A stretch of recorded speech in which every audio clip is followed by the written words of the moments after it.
Street Money Radio, the eyes and ears off the streets. You are listening to Street Money Radio. Now rep that. Your crew. This is Drizzy Drake. This is Rihanna. It's Ty Dolla $ign. It's in the palm of your hand. How you get it today? Download the Street Money app on iTunes and Google Play. Hashtag. What up? Yeah. Hey, yo. What up? Yo, what's going on? Hashtag Street News 411. Hello. Enough respect, Louie Rankin. How you doing, sir? Hey, what's good? Respect from the Dandada, yo. What's good? You good? Yeah, man. Just trying to live and make more money. That's pretty much it. I like that. Well, first I want to give you a little bit of information about us and what we're doing. We want to put together an article that's maybe 2 solid written pages or maybe 2.5 solid written pages. And we want to give the people a good idea of what you've accomplished over your career. Okay. We could go from where I started, you know what I mean, where I'm from and all that. And how I get there and all that and what I've done. You know what I mean? We can deal with all that. All right. Well, if we can, let's start with where you're from and how you got started. Yeah, well, I was born in St. Thomas, in the eastern side of Kingston. I grew up in a place called Rockfort, Kingston, and I migrated myself to Canada, which is Toronto, in the 70s as a little kid, a young little youth. My mom and dad moved out of Jamaica, so they got me and my brothers and sisters visa to get up to Canada. However, at my young age, I still was into music. I started out my music career like about 14. Well, you know, doing freestyle on the street, going to little clubs and making performances. You know, my people take me and I make performances. You know what I mean? So I started out in Jamaica, but I never got known until I actually leave Canada. I stayed 1 year in Canada, and I went to the United States of America, which is New York City, meet up with some of my family members, and I was very persistent in what I want to do. So I stayed grinding on the streets, trying to find little producers, trying to show people my talent. I was trying to do it all on my own, you know, and till I run into one producer that was back in the 80s. I think it was 85. His name is Vivian Blake. He owns a label called Clay Pot label. So I recorded 2 songs for him, and he got them playing on the radio in New York City, one of the Jamaican Caribbean station. The DJ name was Gil Bailey. Then Bobby Condos came in the game in the late 80s when he started working for Hot 97 Radio in New York. He started to play my song. I started doing very good in dancehall after those 2 records was released. I started getting little shows, started doing a little tour through the United States, Canada, you know, start going to Europe. I've been to England a few times. Then I came back to the United States of America when I recorded a single called Typewriter. That was 1990 when I did Typewriter. Typewriter become a very big smash hit. So because of Typewriter, I got a contract deal for a major label called Mesa Record, was distributed by Warner Brothers, which was bought out by Atlantic Record right now, because that's who have all my stuff, because I did 2 albums for them. One by the name of Showdown and one by the name of Lethal Weapon. Both albums did very, very good. So, you know what I mean? I also start doing a lot of music video. Well, I met a lot of important people. I run into Ike Williams. You know, I've become knowing Ike Williams very good because he was living in the same area in New York. I know his family in Queens. You know, those time Ike Williams was one of the biggest directors doing music videos for major artists. So, in 1998, Ike Williams sent my casting director, a female by the name of Winsome Sinclair, to come looking for me in Queens. That's where I was, because at the time I was not with Mesa Record anymore. My contract was over with, and I did not want to re-sign with them. So I was like a free agent. Ike Williams come to me, send Winsome Sinclair to me, and it was hard. So it's historical, you know. So I was at a show that night in Queens doing a show one night, and I got off stage and the security come to me and said that there's a young lady here by the name of Winsome Sinclair. Said Ike Williams sent her to see you. So I told him to let her in. She came into the backstage and I talked to her, and she told me that Ike Williams would like to see me that Monday, which was a Saturday night. So I need to come. They want me to come down to Manhattan at the casting where they doing this movie called Belly. So I thought I was just like going to get a little role. I heard come talk about a movie, which is my dream, because ever since I was young, my favorite actor was Clint Eastwood, you know what I mean? I used to love Clint Eastwood because I was in love with Western movies. So I always saying, you know, man, I want to go to Hollywood. I want to be a movie star. I even did a record saying that I'm in Hollywood with Diana Ross and Eddie Murphy acting movie. I make record like all that. I did it. So when I hear all that, I went down there, thought I was going to get a little role or something like, you know, not, you know, expecting what Ike Williams had in plan for me. And then when I got there, he gave me a script and says, I want you to play a role like Al Pacino, like in Scarface, in this movie Belly. And he says that you was the one I choose to play that role. So he gave me the script that all my lines and stuff in it, but he looked at me and he says, I know your talent. You can change it in your culture, the Jamaica way, because I want you to be gangster like how you be doing your videos and stuff, because all my videos are tough that I do, you know. So he looked into all that stuff. And the next thing you know, we started shooting that movie in about 2 weeks, and I'm playing like a black version of Scarface, you know. And I did all the lines. I changed up the lines that they gave me, and I put it my way, you know. And I did that in all my movies. I did another movie after that. It's called Shutters. I don't know if you heard of it. Yes, sir. Let me stop you for a minute. So how does it feel to have such an iconic role in a movie that meant a lot to just people of color? Well, to be honest with you, I felt a lot of goosebumps when I went there, because it's my first time going to do something like that. But in the meantime, I was very excited. In the meantime, I could not even believe it. But in the meantime, I was ready, and I was ready to prove myself to the world that this is what I want, and I got a chance. I got there, and I'm going to capitalize and dominate it, and I did. Yeah. Well, I will say, you were one of the more memorable characters in the movie. So how did you really get started with music? Like, where did your inspiration come from? Bob Marley.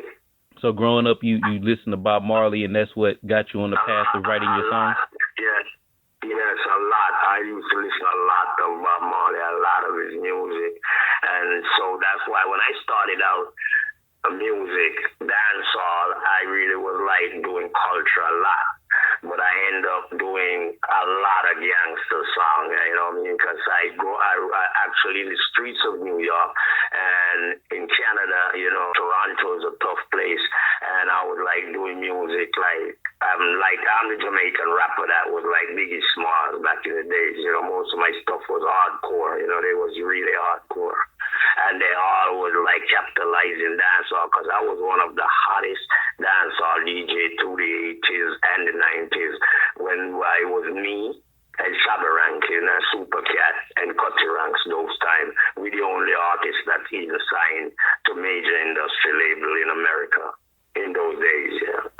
How did your background in music prepare you for your first role in Belly? My background in music was, I think that is one of the main things that got me the recognition to get a role in not just Belly, other movies that I'm in, you know, but I think the music, you know what I mean? So that's why I'm back in the studio, because I never stopped loving music, because music was my favorite, music was my love, and it still is.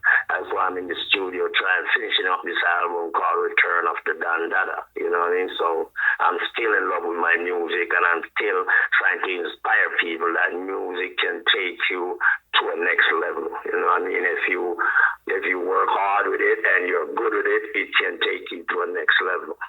Okay, well, since you started talking about your music, tell me about your project that you're working on now, and tell me about some of the songs so we can promote it, in this article. Right. One of my songs is called That I Think the World is Like a Message. It says, know what you're saying.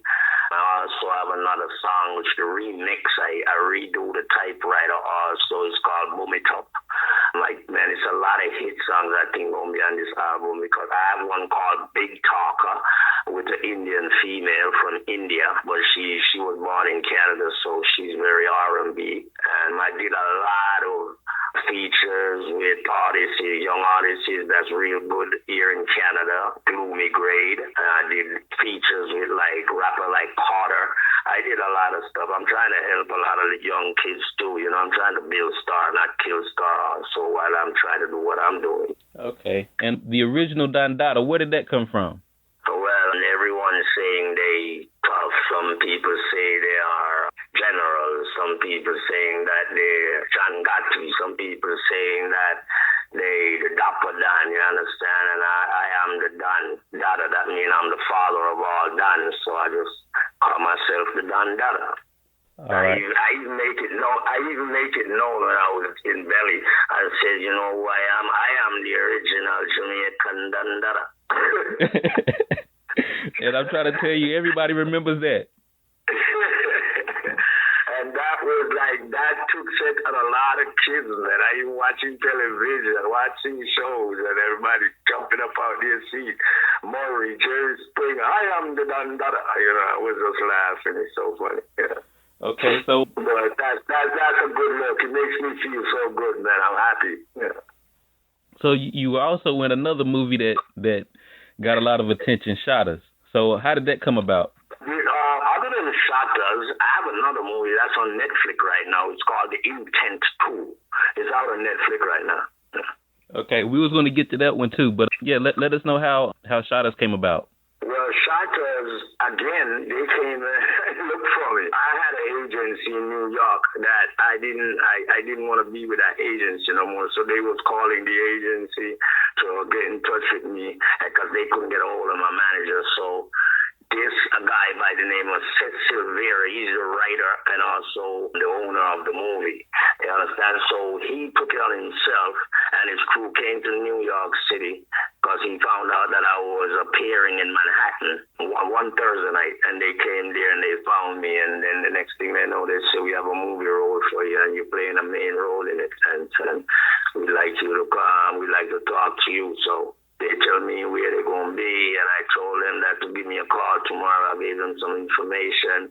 They called me the next morning. I meet up with them, and the next thing you know, contract was being in process. Contract was successful, and the next thing I was in Miami playing the main role in Shotters again. Me and Bob Marley's son. It was two of us play the main role, Kimani Marley and myself.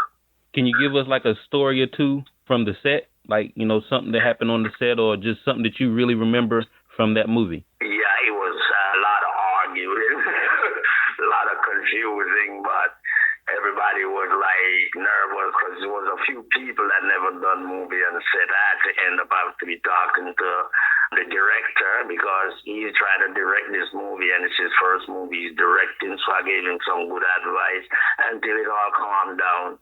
And we really started having fun doing the movie, and I think it's one of the craziest movies I've seen. When that movie came out, and it still is, everybody is still talking about that movie. It is insane. I had to fool in that one. I wasn't trying to hear nothing from nobody. I was the king of Miami, and that's what it is. Well, all of your roles have been something that people remember. So tell us about the movie that you have on Netflix. I played a police officer in this one, a Jamaican police. It's some stars from some actors from England and producers. They put that movie together because they had the first one called The Intent. Now, The Intent 2, they wrote it where Dave wants to come to Jamaica because they're playing major drug lords in England, and they wanted to come to Jamaica to deal with business with an artist that's also in the movie, and that artist's name is Popcorn. I know you probably heard of him because he's there right now. He is the criminal that they coming down there to get put on by him and have him moving stuff from Jamaica to England. I was the police, and I've been investigating Popcorn before these people even come. And when I see that, I get on the case, start to investigate them. I start terrorizing them, pulling them over, slapping some of the England boys them up in their faces, banging them upside the head with guns, and it's another gangster movie again too. It's full of action. Okay, well, very interesting that you played the gangster drug dealer, and you also played the police officer. But I'm a tough one. I'm a tough police, though. I'm not a regular police. I'm very tough. So what was your one of your most memorable moments as an actor? In acting, when the girl jumped down in the belly and cut my throat. She just actually jumped on my back from off the balcony. She was athletic. Yeah. Actually, the girl that cut my throat wasn't the girl that jumped. It was a stunt athletic girl, but she jumped straight on my back. But so when I'm falling, the girl that cut my throat jumps on my back after that when they do the second cut action, because they have to catch her on the ground, jumping on top of me. You understand what I'm saying? So that's a moment I never forgot. I always remember that moment in that movie. Yeah. Okay. Are there any other? It was so funny. It was so funny. They had me kill like over 30 people, and then a girl was cutting my throat, jumping on my back and all. Are there any other movies that you were in? Yeah, I was in a movie called Dead Enemies. It was a website movie, that one.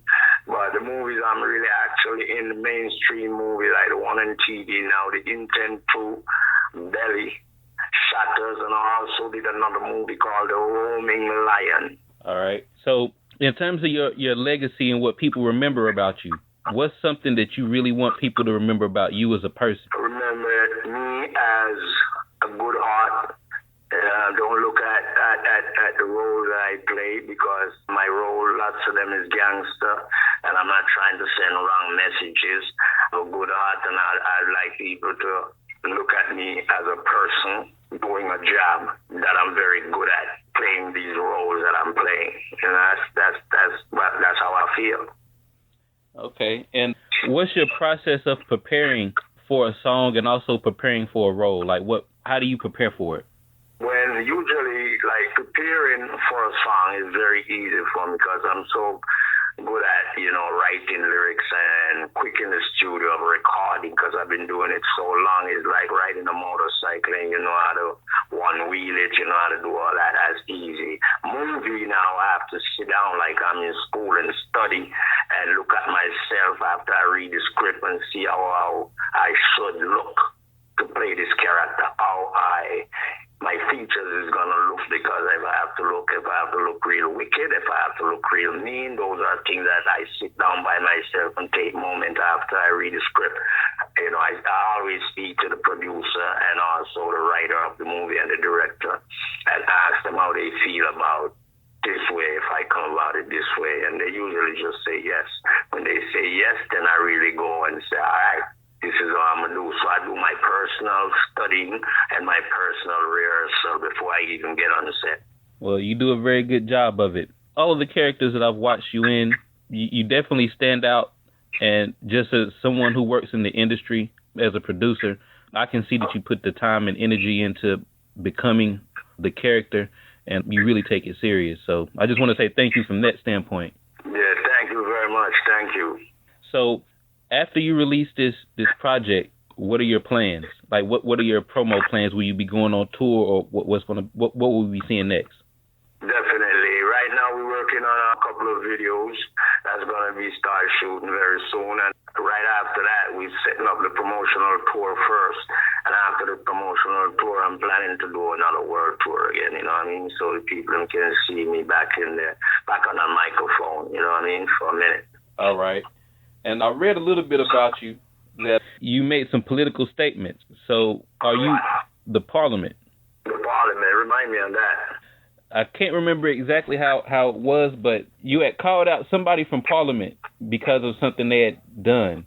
But I was just asking to see how do you feel about politics?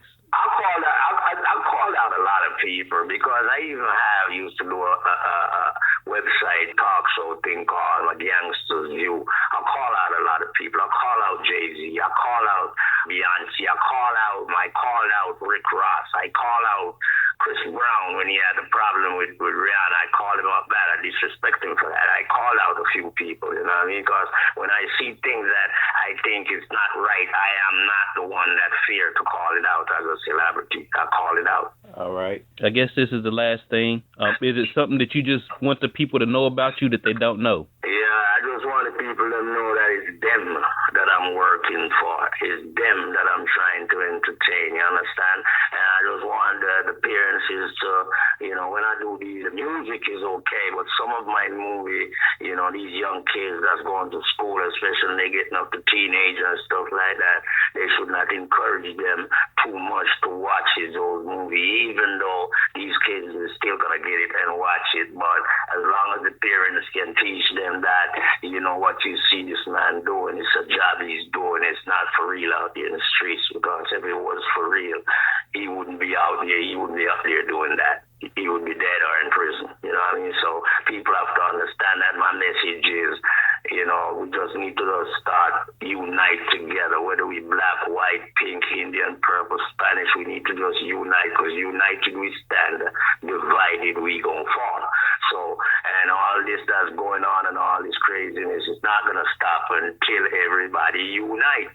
All right. Well, that's all the information that I think we need to get a good article started. If you can, we would need a couple of pictures so we can, we can put with your article, and we need an image for the cover. We wanted to have an image of you on the cover as well. So. All right. Well, how long? What's the time frame for you getting those pictures? I'll have my EA send those things to you. The same one that set up this interview, I can have her send them to you.